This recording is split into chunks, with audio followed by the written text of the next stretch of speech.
Bonjour à tous. Alors le pont que je vous filme, c'est le viaduc des Aigras. Alors là, il y a double sens. Habituellement, il est à sens unique, c'est-à-dire en sens montée, de la droite vers la gauche, en direction Chamonix. Et la descente se fait par la route où on voit, si vous voyez, il y a un petit pont qui recouvre au cas où il y a des chutes de pierre. Alors malheureusement, c'était pas là, mais un peu plus bas ou un peu plus haut, je sais plus, où il y a eu des voitures écrasées, où malheureusement il y a eu des morts. Donc là, le pont était mis excessivement à double sens, donc monter et descendre pour que les gens puissent descendre en vallée, en tout cas pour les locaux fassent leurs courses à Salanches, à des grandes surfaces. Là, vous voyez, c'est des véhicules qui viennent de la gauche vers la droite, donc c'est la version descendante. Habituellement, c'est que remonter, mais quand il y a des travaux ou un gros rocher comme il y a eu l'autre jour qui a écrasé une voiture, ils le mettent à double sens.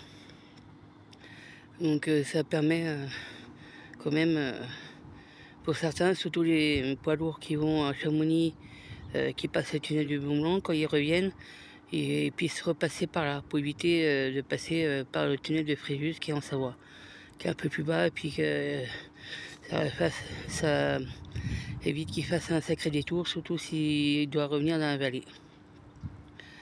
Donc voilà. Alors je vous l'accorde, ça fait haut quand on est dessus. Je suis déjà passé dessus, ça fait haut. Donc voilà.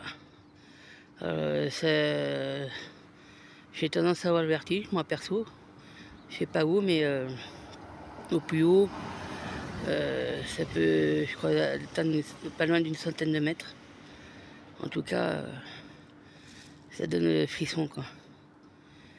Et quand le viaduc est en rénovation, on descend le long de la paroi, on descend et on monte par le long de la paroi rocheuse.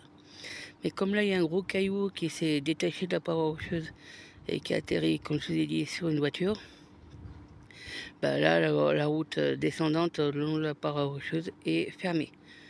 Alors, je pense jusqu'à nouvel ordre, jusqu'à que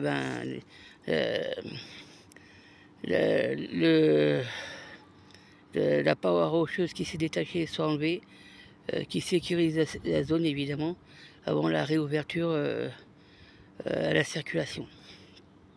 Alors perso, moi j'ai pas plus d'infos que ça au niveau de la réouverture de cette route qui est le long de la paroi rocheuse là-bas.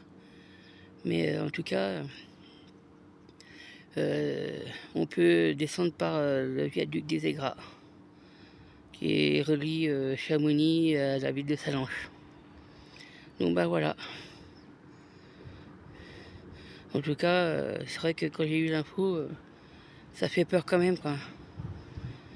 Alors je sais qu'il y a une autre route, petite route sinueuse, mais qui existait avant la construction de ce pont, qui a été mis ce viaduc, qui a été mis en circulation au début des années 80.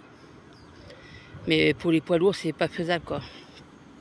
C'est bien que pour les voitures, mais pas pour les camions, les poids lourds, comme vous voyez là, sur le viaduc là qui descend.